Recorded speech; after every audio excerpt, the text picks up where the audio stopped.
தாமோதரன், இறந்து போன பிரேம் வீட்டை சேர்ந்தவங்க உங்களை தான் சொல்றாங்க. சார், நான் அவங்கள எதிரியா நினைக்கிற மாதிரி அவங்களும் என்ன எதிரியா நினைக்கிறாங்க. அதனாலதான் யாரு என்ன தப்பு பண்ணாலும் அதை நான் தான் பண்ணேன்னு என் மேல குத்தம் சொல்றாங்க. அதுவும் இல்லாம கொலை நடந்தது கோயம்புத்தூர்ல சார். நான் அந்த பக்கம் கூட போகல. நீங்க போகல, ஆனா நீங்க அனுப்புன ஆள் போயிருக்கான்ல.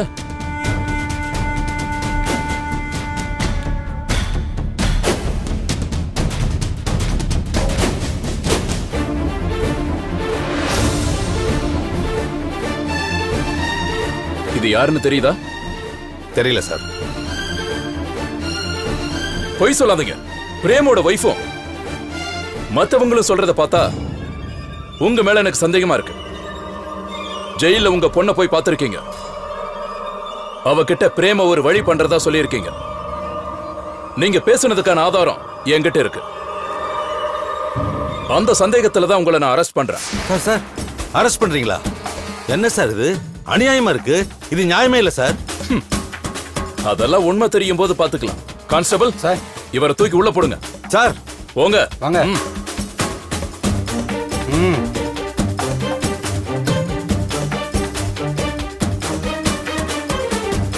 போங்க உள்ள.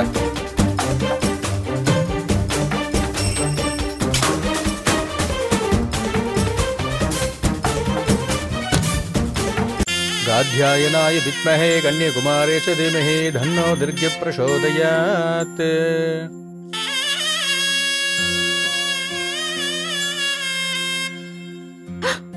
கடவுளே, என்ன நீ இப்படியா சோதிக்கணும்? என் கண்ணையே பறிச்சிட்டியே. இது உனக்கே நல்லா இருக்கா?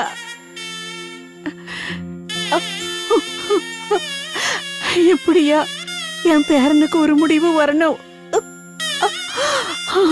பிரிஞ்சிருந்த குடும்பம் எல்லாம் ஒண்ணு சேர போகுதுன்னு சொல்லி சந்தோஷப்பட்டானே, அந்த சந்தோஷத்தை அவ பார்க்காம போயிட்டானே. இனிமே எங்க வீட்டோட நிலைமை என்னாக போகுதோ?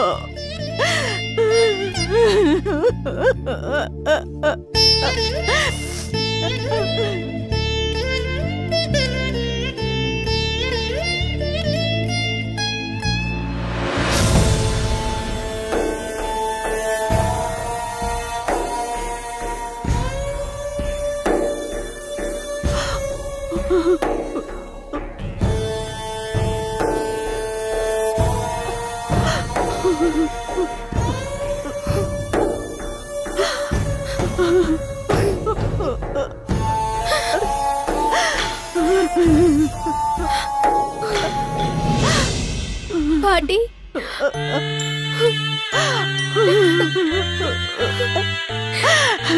சௌந்தர்யா,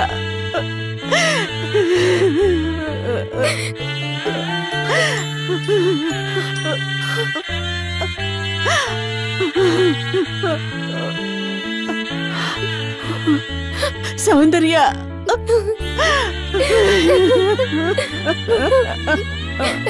பாட்டி, என் வீட்டுக்காரர் தப்பு ஒண்ணும் பண்ணலையே பாட்டி. தப்பு பண்ணான்னு யாருமா சொன்னது? அந்த தமயந்தி தானே பாட்டி அப்படி எல்லாம் சொல்லிட்டு இருக்கான். அந்த நேரத்துல அவர் எவ்வளவு பதட்டமா இருந்திருப்பாருல்ல. பாட்டி, அண்ணன் மேல நான் பாசமா இருக்கேன், அண்ணியும் ரொம்ப பாசமா இருக்காங்க. நீங்க கல்கி அண்ணன் எல்லாருமே பாசமா தான் இருக்கீங்க. நம்ம எல்லாரையும் விட என் வீட்டுக்காரருக்கு அவர் மேல பாசம் அதிகம், தெரியுமா பாட்டி? அண்ணியோட கல்யாணம் நின்னு போக இருந்த நேரத்துல கல்யாணத்தை பார்க்க போன பிரேம் அண்ணன் அண்ணிய கல்யாணம் பண்ணாரு. தங்கச்சிக்கு வாழ்க்கை கொடுத்தாருங்கிற நன்றி உணர்ச்சி என் வீட்டுக்காரருக்கு ரொம்பவே இருக்கு பாட்டி.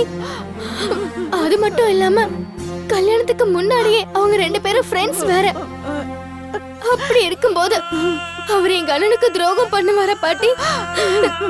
இதெல்லாம் புரிஞ்சுக்காம அந்த தமயந்தி அப்படியெல்லாம் பேசுறாளே பாட்டி. அண்ணி கூட அவர் பண்ணது சரிதானே ஏத்துக்கிட்டாங்க. ஆனா இவ மட்டும் ஏன் பாட்டி இப்படி பிரச்சனை பண்ணிக்கிட்டே இருக்கா? ஒருவேளை அண்ணனுக்கு அந்த ஹார்ட் டிரான்ஸ்பிளான்டேஷன் பண்ணாம இருந்தாலும் அவர் இறந்திருப்பாரு பாட்டி. அப்போ அந்த இதயத்தினால எந்த பிரயோஜனமும் இருந்திருக்காதுல்ல. ஆனா இப்ப அவரோட இதயம் இன்னொருத்தரோட உடம்புல உயிர் வாழ்ந்துட்டு இருக்குல்ல பாட்டி. அண்ணன் இறந்தது ரொம்ப வேதனைனா அந்த வேதனையை அதிகப்படுத்துற மாதிரியே தமேந்தி நடந்துட்டு இருக்கால பாட்டி. நீங்களாவது அதை கேட்க கூடாதா பாட்டி? கேக்குறது என்னம்மா, அவ அந்த வீட்டுல இருக்கிறதே எனக்கு பிடிக்கலதான். உன் அண்ணனும் அண்ணியும் தான். கல்யாணம் ஆகி போச்சுல்ல, இனிமே எதுவும் சொல்லக்கூடாதுன்னு தான் இருந்தேன். அவ காலடி எடுத்து வச்சு அந்த வீட்டுக்கு வந்த அன்னைக்கே விளக்கு அணைஞ்சுது. அதெல்லாம் கூட மூட நம்பிக்கைன்னு தான் சொன்னாங்க. அதுக்கப்புறம் ஒன்னொன்னா இப்ப பாத்தியாமா என்னென்னலாம் நடந்துருச்சுன்னு. வேண்டாம் பாட்டி, இனிமே அதெல்லாம் சொல்லிட்டு இருக்காதீங்க. அப்புறம் அதையும் அவ ஒரு பிரச்சனை ஆக்கிடுவா. அண்ணியோட மனசு மட்டும் அவளால கெட்டவே கூடாது பாட்டி. அத மட்டும் நீங்க கொஞ்சம் பாத்துக்கோங்க. சௌந்தர்யா, சக்தி சக்தி எப்படி எல்லாம் கஷ்டப்பட்டிருக்காமா. சக்திய நினைச்சாதான் என்னால தாங்க முடியல பாட்டி. அவ பட்டிருக்கிற கஷ்டத்துக்கு அளவே இல்ல. குழந்தை கூட ஜெயில தானே பிறந்தான். அதெல்லாம் கொடுமை இல்ல. அந்த கொடுமையில இருந்தெல்லாம் வெளியே வந்ததும் நல்ல சூழ்நிலை வந்தது. ஆனா அதுக்குள்ள இப்படி எல்லாம் ஆயிடுச்சேம்மா. பார்வைய கொடுத்த கடவுளே அதை பறிச்சுட்டானே. இத பாரு, அவ தைரியமா இருக்கேன்னு சொல்றா. அந்த வார்த்தையெல்லாம் நமக்காக சொல்றாளே தவிர உண்மையிலேயே அவ தாங்க முடியாத வேதனையில தான் இருக்கா. அந்த வேதனையில இருந்து அவ வெளியே வரணும். பாட்டி, கண்டிப்பா அண்ணி வந்துருவாங்க பாட்டி. அண்ணி ரொம்ப தைரியசாலிதான். இந்த வேதனையில இருந்து நிச்சயமா அண்ணி வெளியே வந்துருவாங்க பாட்டி. அதுக்கு முன்னால நான் சொன்ன விஷயத்தையும் கொஞ்சம் மனசுல வச்சுக்கோங்க.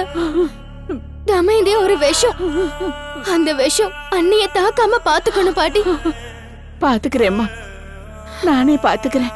அந்த கடவுள் துணை இருப்பான், கவலைப்படாத. சரி பாட்டி, வாங்க சாமியை தரிசனம் பண்ணிட்டு நம்ம கிளம்பலாம். வாங்க பாட்டி.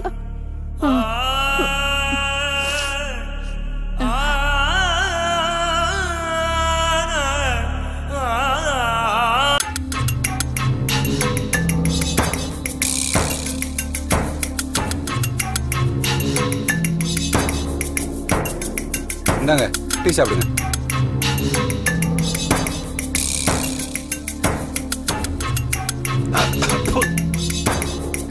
ஏன் சார், நான் என்ன சுகர் பேஷண்ட் உங்ககிட்ட சொன்னேன், சக்கரை டீ கொடுத்துருக்கீங்க? யோ, உள்ள வந்து உனக்கு இன்னும் திமிர் போகல? அது எப்படி சார் போகும்? பிறக்கும் போது இருந்த குணம் சாகிற வரைக்கும் போகாது. எவனோ ரோட்ல போறவன கை காமிச்ச மாதிரி கை காமிச்சாங்கிறதுக்காக என்ன தூக்கி உள்ள வச்சுட்டீங்க. நாளைக்கே நான் நிரபராதின்னு தீர்ப்பாயிடுச்சுன்னா என்னை வெளியே அனுப்பிட போறீங்க. அதுக்கப்புறமா நான் வெளியே வந்து ஒருத்தர் மீட் பண்ணிக்கிட்டோம்னா நான் உங்க குடும்பத்தை பத்தி கேட்பேன், நீங்க என் குடும்பத்தை பத்தி விசாரிப்பீங்க. 2 பேரும் ஒன்னா ஹோட்டல்ல போய் உட்காந்து சாப்பிடுவோம். தப்பு பண்ணாதவனுக்கு தான் போலீஸ் நண்பனாச்சு. சார், என்ன இன்னும் உண்மையை சொல்ல மாட்டீங்கல்ல? சார், இது வரைக்கும் நான் உண்மையை தான் சொல்லிட்டு இருக்கேன், இனிமேலும் உண்மையை தான் சொல்லுவேன். சார், இந்த ஸ்டேஷன், பெஞ்சு, லாக்கப்பு இதெல்லாம் எனக்கு ஒன்றும் புதுசு இல்லை சார், உங்களுக்கு தான் புதுசு. உண்மையை சொல்லு உண்மையை சொல்லுன்னு என்னையே சுத்தி சுத்தி வரதை விட்டுட்டு பிரேம் சம்பந்தப்பட்டவங்களை சுத்தி வாங்க. ஏன்னா உண்மை அவங்களுக்குள்ளதான் ஒளிஞ்சிருக்கு. ஏன் சொல்றேன்னா, பிரேம் ஒரு தொழில் அதிபர் சார். தொழில் ரீதியா கூட அவனுக்கு எதிரிகள் இருக்கலாம். ஆனா நான் அப்படி கிடையாது. தொழில் ரீதியா எனக்கும் பிரேமுக்கும் எந்த விதமான சம்பந்தமும் கிடையாது.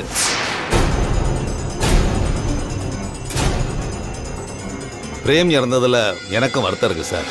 ஏன்னா என் பொண்ணு இன்னமும் பிரேம் பிரேம்னு அவன் பேரையே தான் சொல்லிட்டு இருக்கா. அப்படி இருக்கிறப்போ நான் எப்படி சார் அவனை கொலை பண்ணுவேன்? சார், லாயர் வந்திருக்காங்க சார்.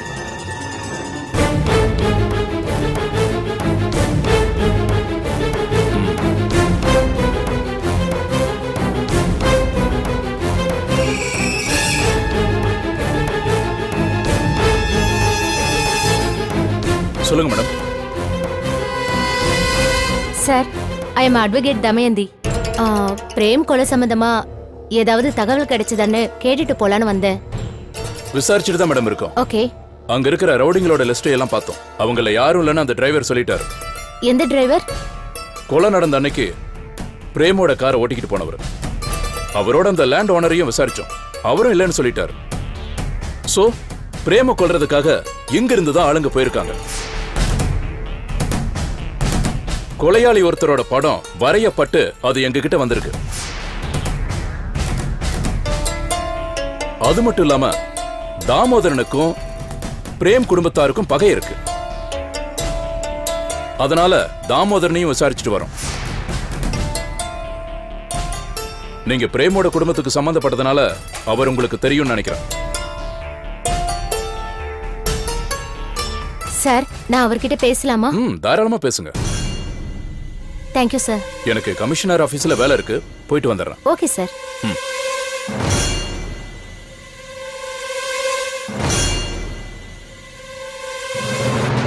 ஆமா, எப்படி இருக்க? ஏன் இப்படி பண்ணீங்க? படிச்சிருக்கே தவிர உனக்கு இடம் பொருள் எவ்வளவு எதுவும் தெரியல. ஒவ்வொரு வார்த்தையையும் அளந்து பேசணும். நாம பேசுறது நமக்கும் புரியணும், கேட்கறவங்களுக்கு வேற மாதிரி புரியணும். மனம் விட்டு பேசுறதுக்கு இது என்ன பீச்சா பார்க்கா?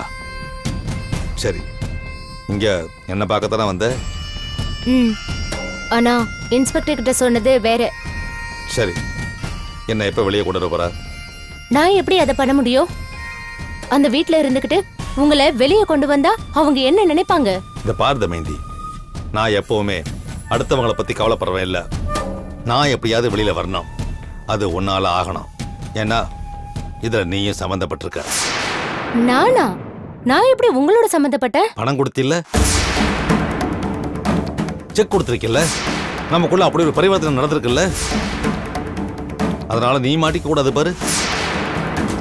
என்ன நீங்க இப்படி எல்லாம் பேசுறீங்க? தமயந்தி, எதிர்கேள்வி கேட்டு நேரத்தை வீணடிக்காத. இது வரைக்கும் வாயை திறந்து எதுவும் சொல்லாம இருக்கிறனா எல்லாத்தையும் சொல்ல வச்சிடாத.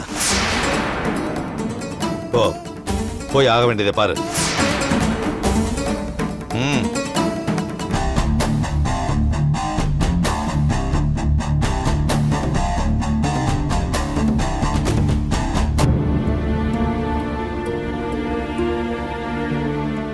அர்ச்சனா மாமா.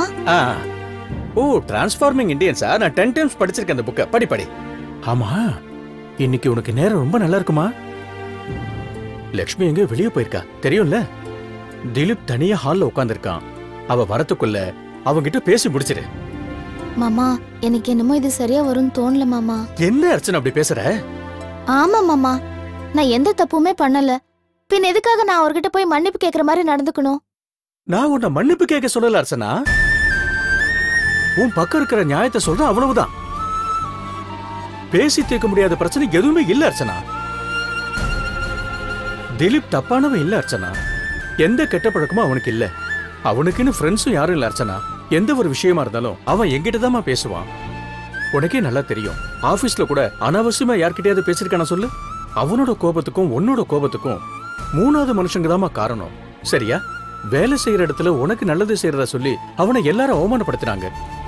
பொய்யான ஒரு பழிய அவன் மேல போட்டதுனாலதான் அவன் வேலையை விட்டு வெளியே வந்தாம்மா. அவனுக்கு பிடிச்ச வேலை மாது. அது போன உடனே அப்செட் ஆயிட்டான் அர்ச்சனா. அதனாலதான் இவ்வளவு நடந்தது அர்ச்சனா. சரிம்மா, என்ன விடுமா. அந்த கெஸ்ட் ஹவுஸ்ல நீ இருக்கும்போது எவ்வளவு தடவை வந்த அவனை பாக்குறதுக்கு? அவன் ஒண்ணும் தப்பு பண்ணல. ஆனாலும் மன்னிப்பு கேட்டாலும் உங்ககிட்ட. இப்போ உங்க 2 பேருக்கு நடுவில் இருக்கிறது ஈகோ தானே தவிர வேற எந்த விருப்பம் இல்லம்மா. அதுக்காக தான் சொன்னேன், நீயே நேர போய் பேசுமா. மாமா, ஒருவேளை அவர் முடியாதுன்னு சொல்லிட்டா? அது எப்படிமா சொல்லுவான் அவன்? அவன் சரின்னு சொல்லிட்டானா? அம்மா, உங்க 2 பேர் சண்டை வந்து ஸ்கூல் குழந்தைங்க சண்டை போடுற மாதிரி இருக்குமா? அவங்க சண்டைக்கு பெரிய காரணம் எல்லாம் இருக்காது. அதே மாதிரி 2 பேரும் சேர்றதுக்கும் பெரிய காரணம் இருக்காது.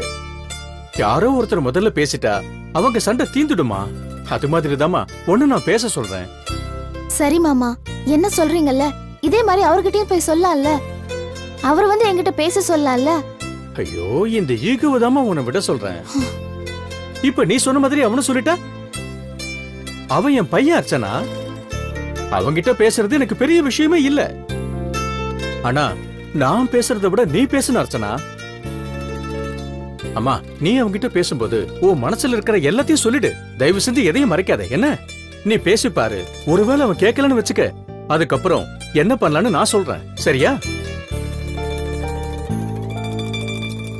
அர்ச்சனா, போமா, சொன்னா கேளுமா. போமா.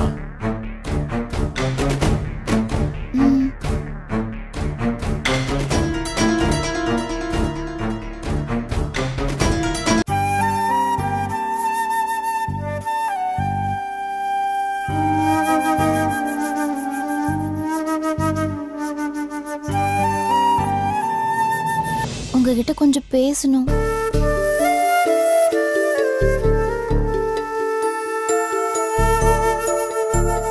பேசுறதுக்கு என்ன இருக்கு? அதான் எல்லாம் முடிஞ்சு போச்சு. எப்படி முடியும்? அதான் கோர்ட்ல டைம் கொடுத்துருக்காங்கல்ல. அந்த தீர்ப்புக்கு அப்புறம் தானே முடிஞ்சதா சொல்ல முடியும். இப்போ உங்க அம்மா வேற உங்களுக்கு பொண்ணு தேட ஆரம்பிச்சிட்டாங்க. இனிமே நான் இங்க இருந்தா அவங்களுக்கு இடைஞ்சலா இருக்கும். நான் வேலைக்கு போய் பழக்கப்பட்டவ. என்னால வீட்டுல சும்மா உட்காந்துட்டு இருக்க முடியாது.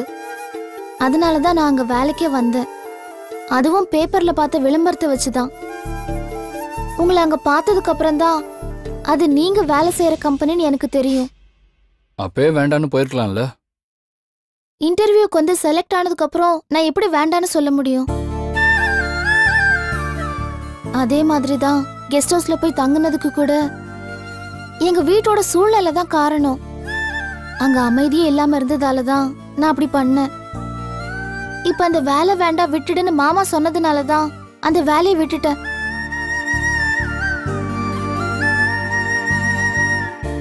நான் பண்ணது தப்பா இல்ல நீங்க பண்ணது தப்பான்னு விவாதம் பண்றதுக்காக நான் இங்க வரல.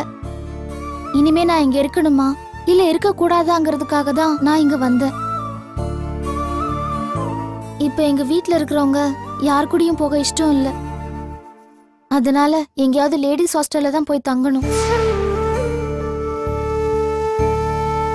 முடிஞ்சா இந்த ஊர்ல இருக்கேன், இல்லன்னா வேற ஏதாவது ஊருக்கு போயிடுறேன். எந்த முடிவா இருந்தாலும் குழந்தை பிறக்கிறதுக்கு முன்னாடி எடுக்கணும். போறதா முடிவை பண்ணிட்டியா அர்ச்சனா? உனக்கு இங்க யாருமே எந்த கஷ்டமும் கொடுக்கலையே. ஒருத்தருக்கு ஒருத்தர் பார்க்காம பேசாம இருக்கிறது கூட கஷ்டம் தானே. போறதுக்கு முன்னாடி ஒரு சின்ன ஆசை, அத சொல்லதான் வந்தேன். கல்யாணம் ஆன புதுசுல நம்ம எப்படி இருந்தோமோ அப்படி இருக்கணும். நிறைய நாளெல்லாம் வேண்டாம், ஒரே ஒரு நாள் மட்டும். நான் உங்களுக்கு சமைச்சு போடணும், உங்க ட்ரெஸ் எல்லாம் துவைக்கணும். அதுக்கப்புறம் என்ன நீங்க எங்கேயாவது வெளியில கூட்டிட்டு போகணும். இடையில நடந்த விஷயங்கள் எதுவுமே நீங்க பேசக்கூடாது. அப்படி ஒரே ஒரு நாள் இருந்துட்டா போதும்.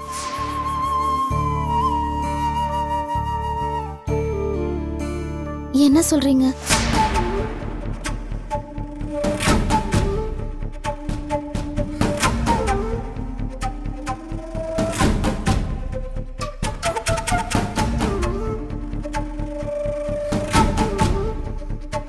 சரி, அப்படியே பண்றேன்.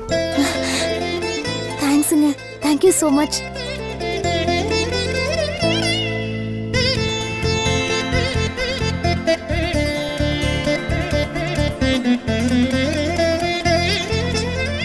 மாமா. அம்மா, என்னம்மா சொன்னா? சரின்னு சொல்லிட்டாரு மாமா. கை கொடு, கை கொடு. நான் தான் சொன்னல, அப்படிதான் சொல்லுவானே. சரி விடு, மத்த எல்லாத்தையும் நான் பாத்துக்கிறேன். நீ நிச்சயமா ஜெயிப்ப, சரியா? நிச்சயமா ஜெயிப்ப.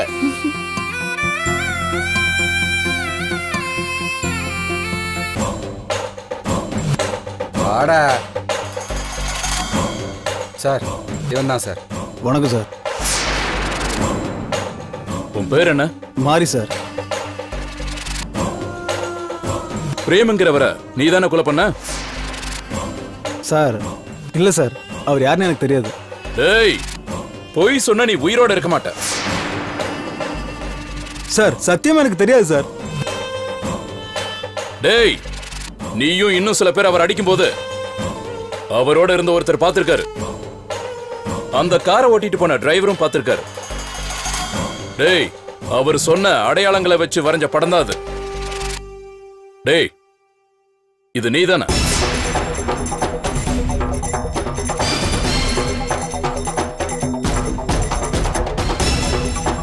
இது நீதானே?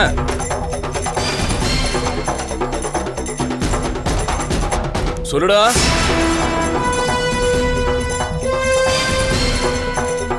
சார் இது நான் இல்ல சார், என்ன மாதிரியே வேற யாரையாவது பார்த்துருக்கலாம். Constable sir. அந்த ஆளை கூட்டிட்டு வாயா. Okay sir. சீக்கிரம் கூட்டிட்டு வா. வாயா. வா வா.